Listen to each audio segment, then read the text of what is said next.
বিভিন্ন ধরনের ভর্তা খেতে কিন্তু আমাদের বেশ ভালো লাগে সবসময়। কয়েকদিন ধরেই বেগুন পোড়া ভর্তা খেতে মন চাইলো। বরকে বললাম বাজার থেকে বড় সাইজের একটা বেগুন নিয়ে আসার জন্য।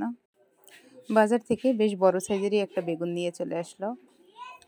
আমার তো আমরা আসলে বাসায় প্রায়ই বেগুন ভর্তা বা টমেটো ভর্তা করে থাকি।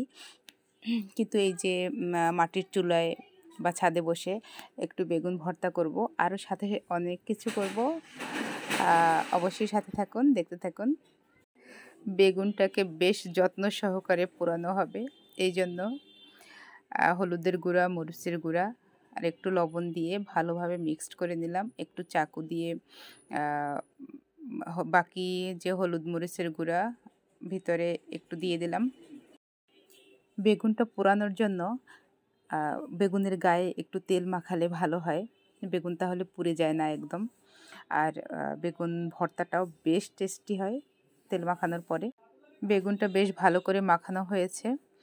মাটির চুলায় আগুন ধরানো হয়েছে। এবারে আমার বর সাহেব এপাশ ওপাশ করে চমৎকার করে বেগুনটা পুড়িয়ে নিচ্ছে। বেগুন পোড়ানো হয়ে গেছে। এবার আমরা ডিম ভাজি করে নেব।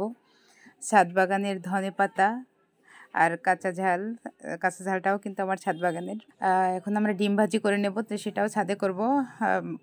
একটু খিচুড়ি করেছি, ছাদে বসে খিচুড়ি খাবো ডিম ভাজি দিয়ে। আর বেগুন ভর্তা তো থাকবেই। বেগুনটা বেশ ভালো করে পোড়ানো হয়েছে, একদম সেদ্ধ হয়ে গেছে, কিন্তু সুন্দর করে খোসা উঠে যাচ্ছে। দারুণ একটা ফ্লেভার। বেগুন পোড়ার যে কি অসাধারণ একটা ফ্লেভার, যেটা আসলে গ্যাসে আমরা সবসময় ভর্তা করে থাকি, এত স্বাদ কিন্তু হয় না।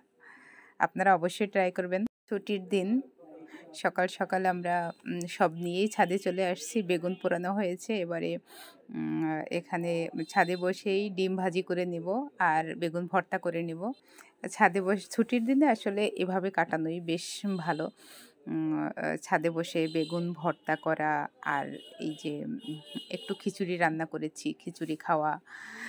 তারপরে বেশ ছুটির দিনে এইভাবে সময় কাটালে মনে হয় সময়টাও কেটে যায়, আর পরিবারের সাথে একসাথে সময়টাও দেওয়া হয়। আসলে আমরা সারাদিনই তো, সারা সপ্তাহেই মেলা ব্যস্ত থাকি।